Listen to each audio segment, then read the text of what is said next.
Hello नमस्कार, स्वागत है आप सभी का मेरे चैनल आराधन जी के पर। तो आज हम स्टार्ट करने जा रहे हैं अपनी हरियाणा करंट अफेयर की एक और नई क्लास। तो स्टार्ट करते हैं अपनी आज की क्लास। देश की सबसे ऊंची इमारत हरियाणा में कहाँ पर बनाई जाएगी? तो इस क्वेश्चन का राइट आंसर है गुरुग्राम जिले में। गुरुग्राम जिले में 1003 एकड़ की ग्लोबल सिटी में देश की सबसे ऊंची इमारत बनाने का प्रस्ताव सैद्धांतिक रूप से तय कर लिया गया है। गुरुग्राम जिले में 1003 एकड़ में ग्लोबल सिटी में देश की सबसे ऊंची इमारत बनाने का जो प्रस्ताव सैद्धांतिक रूप से तय कर लिया गया है।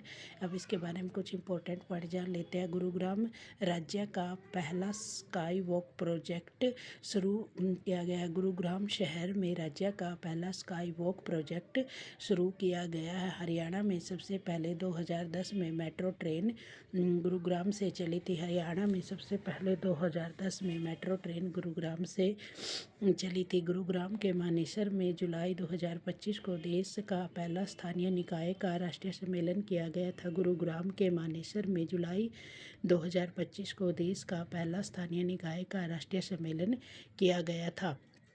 अब करते हैं अपना क्वेश्चन नंबर 2। कनिष्क चौहान का संबंध हरियाणा में कहाँ से है और वह कौन से खेल से संबंधित है? कनिष्क चौहान का संबंध हरियाणा में झज्जर जिले से हैं और वह एक क्रिकेटर हैं और उनका संबंध क्रिकेट से है। अब हरियाणा में क्रिकेट से संबंधित और कौन है? उनका नाम है शेफाली वर्मा, जो कि वो भी एक क्रिकेटर है और वो रोहतक जिले से संबंधित है। फरीदाबाद जिले में ऑस्ट्रेलिया की तर्ज पर अंतर्राष्ट्रीय क्रिकेट स्टेडियम बनाया जाएगा। हरियाणा राज्य का जो फरीदाबाद जिले में है उसमें ऑस्ट्रेलिया की तर्ज पर अंतर्राष्ट्रीय स्तर का क्रिकेट स्टेडियम बनाया जा रहा है। 24वें बसंत उत्सव 2026 का आयोजन हरियाणा के किस शहर में किया गया है? 24वें बसंत उत्सव 2026 का आयोजन हरियाणा के किस जिले में किया गया है? तो ये हरियाणा के गुरुग्राम जिले में किया गया है। इसमें थीम राज्य कौन सा रहा? राजस्थान इसमें थीम राज्य है। अब इस उत्सव के बारे में कुछ इंपॉर्टेंट पॉइंट जान लेते हैं। 9वें अंतर्राष्ट्रीय सरस्वती महोत्सव 2026 का आयोजन 19 से 23 जनवरी तक किया गया था। जो अभी 9वां अंतर्राष्ट्रीय सरस्वती महोत्सव 2026 का आयोजन हाल ही में 19 से 23 जनवरी तक किया गया था। अब करते हैं अपना क्वेश्चन नंबर 4।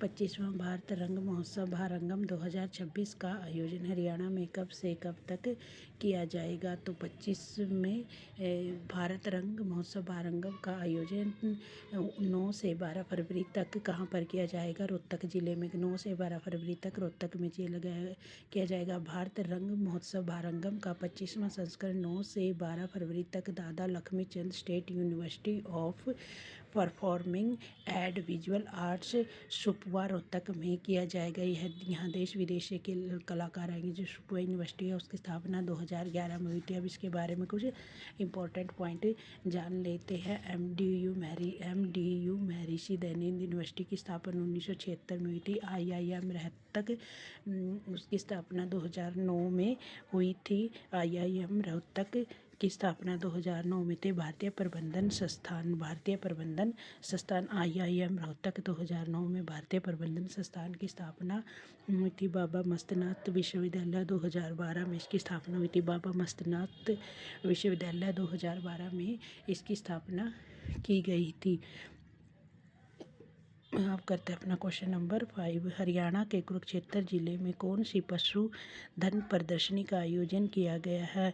तो कौन सी किया गया है? 41वीं। और यह कहाँ पर किया गया? कुरुक्षेत्र में। इसका आयोजन 6 से 9 फरवरी तक किया जाएगा। इसके बारे में कुछ इंपॉर्टेंट पॉइंट जान लेते हैं। सघन पशु विकास परियोजना वर्ष 1972 भिवानी जिले से शुरू की गई है। सघन पशु विकास परियोजना वर्ष 1972 में भिवानी जिले से शुरू की गई। हरियाणा पशुधन विकास बोर्ड की स्थापना जनवरी 2000 में की गई है। हरियाणा पशुधन विकास बोर्ड की स्थापना जनवरी 2000 में की गई। और इसके अध्यक्ष कौन है? धर्मवीर मिर्जापुर। इसके अध्यक्ष कौन है? धर्मवीर मिर्जापुर। अब करते हैं अपनी इंडिया करंट अफेयर। 16वें अंडर-19 विश्व कप 2026 का खिताब किसने जीता है? भारत ने। विंटर ओलंपिक्स 2026 का उद्घाटन किस देश में किया गया? इटली। भारत में पहली बार आर्टिफिशियल इंटेलिजेंस फिटनेस और इंश्योरेंस टेक के लिए ब्लैक स्वान समिट 2026 किस राज्य में आयोजित किया गया? उड़ीसा। भारत 2026 में सैन्य शक्ति के मामले में दुनिया का कौन सा सबसे मजबूत देश बन गया है? चौथा, स्वच्छ भारत अभियान के तहत किस स्वच्छता पखवाड़ा अवार्ड्स 2025 में पहला पुरस्कार दिया गया? Paradip port authority. Paradip port authority. किस देश ने 20 साल में पहली बार स्थानीय फूड एंड माउथ रोग FMD के लिए वैक्सीन को लॉन्च किया? दक्षिणी अफ्रीका ने।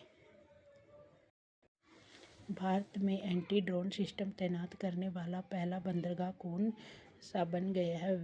VO चिदंबरनार बंदरगाह। VO चिदंबरनार बंदरगाह। बर्ड एटलस प्रकाशित करने वाला भारत का दूसरा राज्य बन गया है गोवा। पद्म श्री पुरस्कार से सम्मानित ह्यू गैटर्स कौन थे जिनका 95 वर्ष की आयु में निधन हो गया है? यात्रा लेखक। भारत के पहले सहकारी समिति आधारित शून्य कमीशन वाली राइट प्लेटफॉर्म भारत टैक्सी को किसने लॉन्च किया? अमित शाह। राष्ट्रीय काला एड्स HIV जागरूकता दिवस हर साल किस दिन मनाया जाता है? 7 फरवरी को। विंग्स इंडिया 2026 अवार्ड में वर्ष के सर्वश्रेष्ठ हवाई अड्डे का पुरस्कार प्रदान किया गया। दिल्ली अंतर्राष्ट्रीय हवाई अड्डा लिमिटेड को 72वां महिला सीनियर राष्ट्रीय कबड्डी टूर्नामेंट 2026 का खिताब किसने जीता है? हरियाणा ने। चैनल को सब्सक्राइब, लाइक और कमेंट अवश्य करें। धन्यवाद।